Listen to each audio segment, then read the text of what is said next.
It's the Yamaha P-145, the best beginner digital piano out there in 2025. Today we're going to take a look at this entry-level digital piano aimed at beginners. I'll cover everything you need to know about it in case you're at that stage where you're deciding to buy it or not. So the Yamaha P-145 is part of the Yamaha P series. It replaces the older models such as the P-45 with a slimmer, more compact body. Now the prices in UK for the P-145 is around £399, and we're going to find out if that price is justified for everything you'd get with this keyboard. There's also the P-145 BT version, which adds Bluetooth audio streaming, so you can stream music from your phone or tablet through the speakers.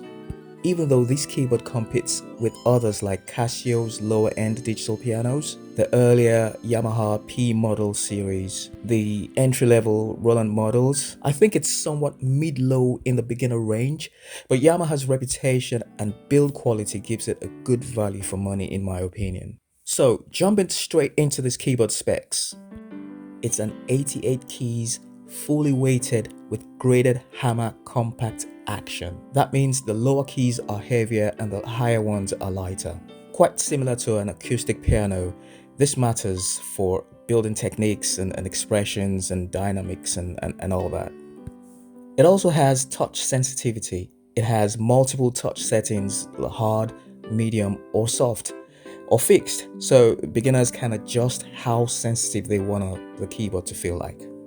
It has 64 polyphonic voices, 10 preset, and 4 types of reverb. There's this sound boost functionality that I think is super cool, and it makes the piano sound more present in live situations. It just makes it loud in situations where you're playing live and you want to make the piano sound more conspicuous. Then you use the sound boost to make your presence felt.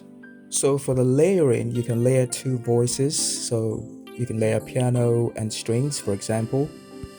And if you want to split the keyboard into 2 equal parts, you can do so. So it's the same octave on the left and the same octave on the right. So a teacher and a student can sit on both sides and practice.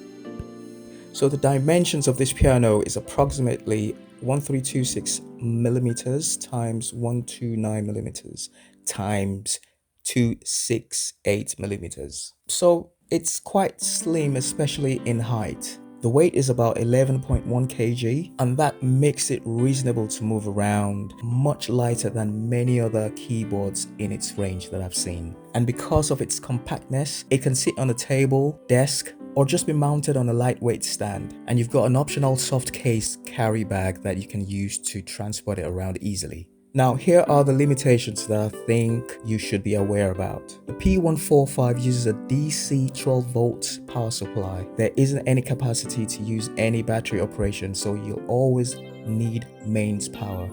Also, it doesn't have any split functionality. This is where you assign one voice to the left part of the keyboard and another to the right part. So if you want to do that, you might need to consider another model. And for the speakers, well, the built-in speakers are good for practice at home or small gatherings. But if you're planning on performing in large spaces, you might probably want external amplification. For the connectivity, you can connect a headphone, a USB to host, and a sustain pedal. Now what you're hearing is the sound of the Yamaha Full Concert Grand.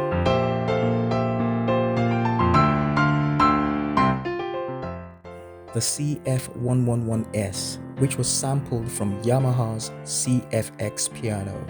It comes with 20 preset songs, including 10 demo songs that are appropriate for each voice, such as grand pianos, electric pianos, pipe organs, harpsichord, and so on. And what you're hearing right now is the strings voice.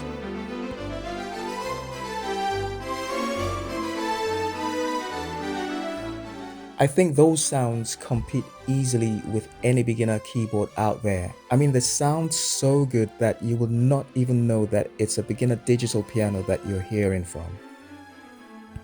So what comes in a box?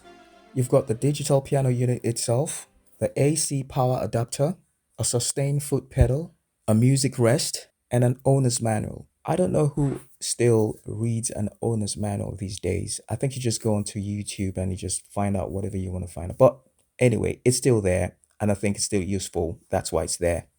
So would you get this digital piano for the price of £399? Let me know what you guys think. Hope you like this video. Give it a like, a subscribe. And if you like this style of video reviews of keyboards and digital pianos, just let me know in the comments section. And I'll definitely be happy to do more of this. So I guess I'll see you in the next one. Thanks for watching.